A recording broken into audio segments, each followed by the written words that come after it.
तो ये जो है देखिए प्रश्न दिया हुआ है। तो कक्षा 10 के जितने भी बच्चे हैं ये वीडियो आप अंत तक पूरा देखें। इसमें जितने भी प्रश्न आपको हम बताएंगे तो लगभग वो जो है कई सनों में पूछे गए होंगे जो महत्वपूर्ण होंगे। और उम्मीद करता हूँ आप सभी लोग अच्छे होंगे और अपने पेपर की तैयारी करते रहें ताकि जो है आपको अच्छे अंक प्राप्त हो सकें। तो देखिए कह रहा है कि प्रश्न कॉपर के प्रमुख 2 अयस्कों का नाम व सूत्र बताइए। तो आंसर लिखेंगे कॉपर के 2 प्रमुख अयस्क होते हैं। एक हो गया कॉपर पाइराइट जिसे CuFeS2 इसका सूत्र होता है, और एक हो गया कैल्कोसाइट जिसे जो है कॉपर ग्लांस भी कहा जाता है। कॉपर ग्लांस भी कहते हैं। तो इसका सूत्र होता है Cu2S। तो ये दोनों याद कर लीजिए, कॉपर पाइराइट और कैल्कोसाइट या कॉपर ग्लांस Cu2S। तो ये प्रश्न कह रहा है कि एल्यूमिनियम के प्रमुख अयस्कों के नाम व रासायनिक सूत्र लिखिए। पहला प्रश्न ये था, दूसरा प्रश्न ये हो जाएगा। तो आंसर लिखेंगे इसमें। तो पहला हो जाएगा बॉक्साइट, इसका सूत्र होता है Al2O3 × 2H2O। फिर दूसरा हो जाएगा क्रायोलाइट, इसका हो जाएगा Na3Al(F3). तो यहाँ पर जो है F6 होता है। तो ये जो है 2 प्रमुख इसके नाम याद कर लीजिए। एक हो गया बॉक्साइट, Al2O3 यहाँ पर होगा इंटू 2H2O। फिर है क्रायोलाइट Na3Al(F6). ये जो है दोनों इसके प्रमुख अयस्कों में हो जाएंगे। ये देखिए जो है आपके सामने प्रश्न है अगला। ये 2023 के EN सेट में पूछा गया है। तो समय नष्ट ना करते हुए इसको समझा जाए कि संक्षारण क्या होता है। कई बच्चों को लगभग याद भी होगा।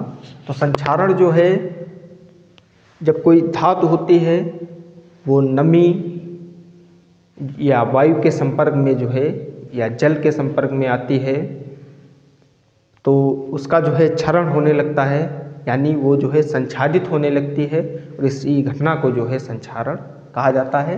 तो आप लिखेंगे कि जब धातु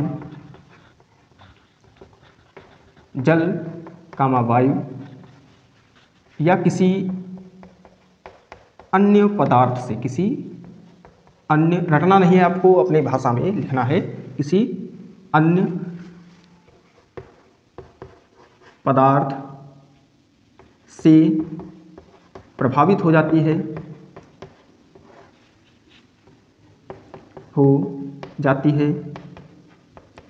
तो धातु संक्षारित कहलाती है, संक्षारित कहलाती है।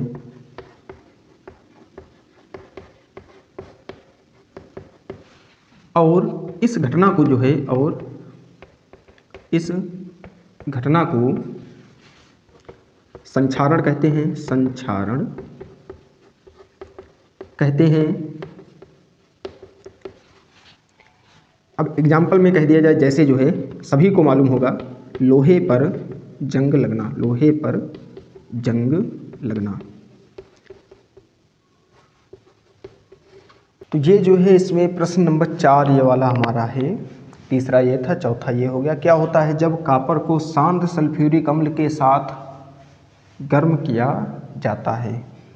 तो कॉपर का सूत्र आपको मालूम होना चाहिए, क्या होता है Cu प्लस शांत सल्फ्यूरिक अम्ल यानी H2SO4। ये सूत्र आपको मालूम होने चाहिए, तभी आप रिएक्शन कर पाएंगे। तो इसमें होता क्या है कि ये जो है कॉपर यहाँ से SO4 ले लेता है, CuSO4 बना देता है, प्लस में ये H2 जो है ये यहाँ से O को लेकर जो है जल बना देता है H2O, और यहाँ पर जो है साथ में निकलती है सल्फर डाइऑक्साइड गैस। अब ये रिएक्शन हमको संतुलित करना है, तो देखिए कैसे संतुलित करें। यहाँ पर देखिए सल्फर जो है हमारे पास अब यहाँ पर 2 दिख रहे हैं, तो हम यहाँ पर 2 लगाएंगे। H हो गए हमारे पास 4, तो यहाँ पर हमारे पास H2 है तो यहाँ 2 लगा दिया। अब फिर जो है इसमें देखिए जो है बचा क्या है, 2 ये O हो गए, यहाँ पर 2 हो गए और ये 4 हो गए, 8 हो गए वो हमारे पास, 4 दूनी 8, लगभग समीकरण जो है वो क्या है, संतुलित हो गई है। तो ये प्रश्न दिया हुआ है, इसको जो है बड़ी ध्यान से समझें, और पेपर में यदि जो है आपको स्मिट नाम दिख जाए तो बस आपको जो है ये रिएक्शन लिखनी है, इसको अपनी भाषा में लिखना है। कैसे लिखेंगे देखिए, तो सीधे सीधे लिखेंगे आप, वह अभिक्रिया जिसमें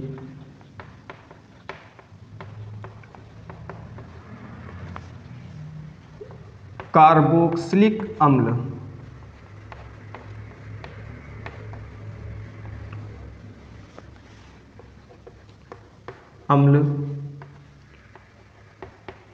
हाइड्राजोइक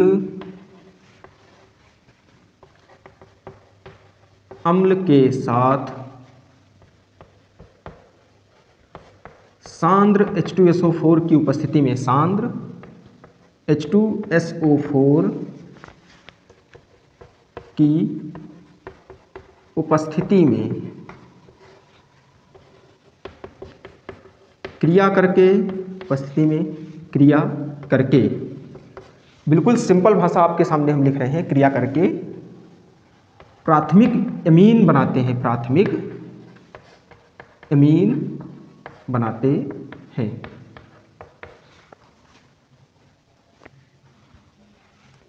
बनाते हैं स्मिट अपक्रिया कहलाती है, स्मिट अपक्रिया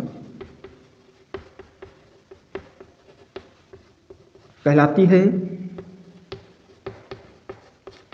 तो इसकी रिएक्शन क्या होगी वो आपको जो है अभी हम बता देंगे। एक एग्जांपल एक ही तैयार कर लीजिए और उसकी जो भाषा है उसको भी आप जो है नीचे लिखने का प्रयास अवश्य करिए। तो देखिए कार्बोक्सिलिक अम्ल जो है ले लें हम यहाँ पर CH3COOH, इसका नाम है एस्टिक अम्ल। इसकी क्रिया जो है हाइड्राजोइक अम्ल होता है N3H, इसकी अपक्रिया होती है सांद्र H2SO4 की उपस्थिति में। तो प्राथमिक एमीन का मतलब है जो CH3 है तो यहाँ पर बना देगा, यहाँ से NH2 ले लेगा, CH3 NH2, यानी इसका नाम हो गया मेथिल एमीन। साथ में निकलता है कार्बन डाइऑक्साइड गैस और नाइट्रोजन गैस भी जो है साथ में निकलती है। ये रिएक्शन आपको तैयार कर लेनी है कि जब एस्टिक अम्ल जो है हाइड्रोजोइक अम्ल के साथ सांद्र H2SO4 की उपस्थिति में क्रिया करती है तो मिथिल एमीन जो है प्राप्त होता है, कार्बन डाइऑक्साइड गैस प्राप्त होती है और नाइट्रोजन गैस प्राप्त होती है। और ये जो है देखिए कई सनों में लगभग पूछी गई है। तो ये जो हमने लास्ट में भाषा बताई इसको जरूर आप नीचे लिखें। तो ये अपक्रिया जो है आपको सामने दिख रही होगी, ये जो है देखिए कितने सनों में लगभग पूछी गई है और महत्वपूर्ण है, इसको जो है आपको जरूर तैयार करना है। तो कैसे लिखेंगे देखिए, आंसर लिख रहे हैं यहाँ पर, वे रासायनिक या वह रासायनिक अभिक्रिया, ऐसे लिख लें, वह रासायनिक अभिक्रिया जिसमें कोई असंतृप्त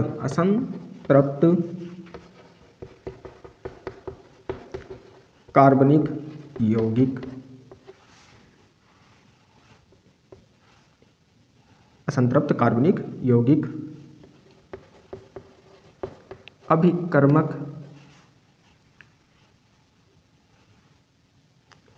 जिसमें कोई असंतृप्त कार्बनिक यौगिक अभिकर्मक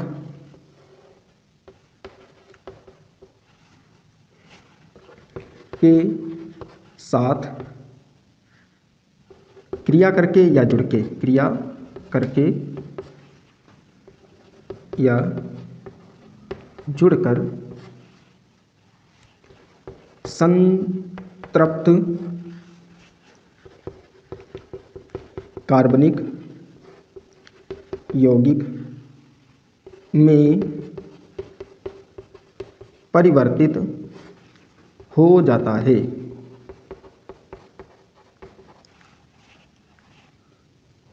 उस क्रिया को योगात्मक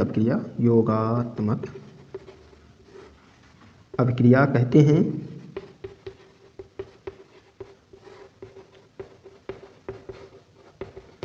तो इसका एग्जाम्पल जो है देखिए यहाँ पर कह दिया जाए कि जो है एथिलीन की जो है क्रिया CH2 डबल बॉन्ड CH2 की क्रिया ब्रोमीन से करा दी जाए, Br2 से कराई जाए। तो यहाँ पर जो है हमारे पास बनेगा Br CH2 single bond Br CH2 Br। तो ये जो है बनेगा एथिलीन डाईब्रोमाइड, ये जो है हमारे पास प्राप्त होगा। तो यही जो है इसका एग्जाम्पल हो जाएगा। तो ये रिएक्शन आप तैयार कर लें कि वह रासायनिक अपक्रिया जिसमें कोई असंतृप्त कार्बनिक यौगिक अभिकर्मक के साथ क्रिया करके या जुड़कर संतृप्त कार्बनिक यौगिक में परिवर्तित हो जाता है, उस क्रिया को योगात्मक अपक्रिया या संकलन अपक्रिया कहते हैं। तो ये जो है रिएक्शन देखिए दी हुई है, कह रहा है कि जो है एस्टिक अम्ल से मेथेन गैस कैसे जो है प्राप्त करेंगे। तो एस्टिक अम्ल का सूत्र आपको मालूम है CH3COOH। अब इसकी क्रिया जो है ये रिएक्शन दो पदों में पूर्ण होती है। तो इसकी क्रिया जो है सोडियम हाइड्रोक्साइड से कराई जाती है, उपस्थिति रहती है CaO। तो यहाँ पर बनता है H जो है ये वाला, यहाँ से OH ले लेगा तो यहाँ पर निकाल देगा H2O, बचा सोडियम एसीटेट बनेगा तो CH3COONA, इसका नाम हो जाता है सोडियम एसीटेट। अब फिर सोडियम एसीटेट को यहाँ पर ले लेते हैं तो CH3COONA, फिर इसकी क्रिया जो है सोडियम हाइड्रोक्साइड के साथ करा देते हैं तो यहाँ पर जो है CaO।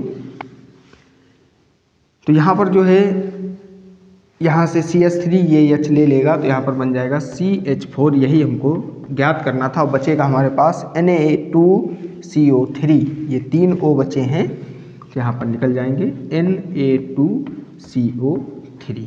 बस ये रिएक्शन हो जाएगी। तो सिंपली आप समझ लें और पेपर में जो है इसकी भाषा जरूर लिखें ताकि जो है आपका पेज भरे। अगर कह दिया जाए आपसे कि मेथेनॉल की जो है संरचना बनाइए, यानी इसका जो है संरचना सूत्र बनाइए, तो मेथेनॉल आपको मालूम होगा इसे जो है मेथिल एल्कोहल भी कहा जाता है। ये IUPAC नाम है मेथेनॉल, इसका मेथिल एल्कोहल का IUPAC नाम है मेथिल एल्कोहल।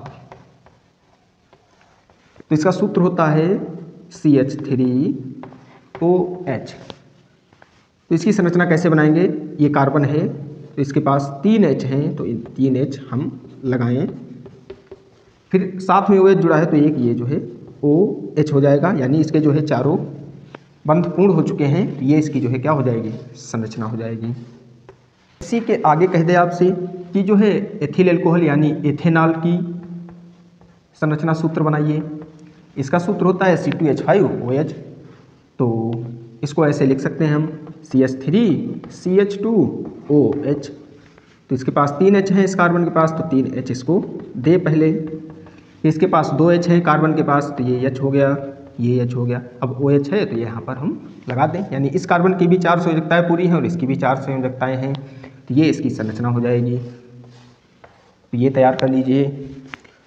तो ये देखिए जो है बहुविकल्पी प्रश्न दिए हुए हैं, सभी जो है देखिए सलों में पूछे गए हैं, मेन है सभी प्रश्न। तो पहला प्रश्न, कार्बन परमाणु की संयोजकता होती है। तो कार्बन परमाणु की सभी बच्चों को मालूम होना चाहिए कि जो है इसकी 4 संयोजकता होती है। ऑप्शन नंबर आपका सी सही हो जाएगा।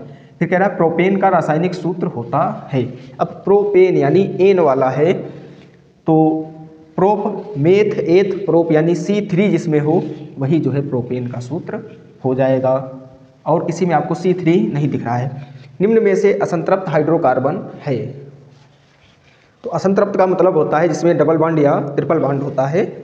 तो ये देखिए एथेन का सूत्र है, ये मेथेन का है, ये प्रोपेन का सूत्र है। तो इनमें सब में सिंगल बॉन्ड होता है, लेकिन ये दिया है एथिलीन, इसका नाम है। तो ये जो है असंतृप्त हाइड्रोकार्बन है, तो इसको जो है आप सही कर लें। ऑप्शन नंबर सी आपका सही, बी सही हो जाएगा, ये वाला बी। फिर प्रोपेनल में क्रियात्मक समूह है। प्रोपेनल का मतलब होता है एल्डिहाइड वाला। एल्डिहाइड आपको ये दिख रहा है, उसमें जो समूह होता है वो होता है, जो एल्डिहाइड वाला होता है उसे ही नल कहते हैं, और नाल वाला होता है वो ये होता है, जैसे मेथेनॉल, एथेनॉल, तो वो मेथिल अल्कोहल वाला हो जाता है। तो ये क्वेश्चन है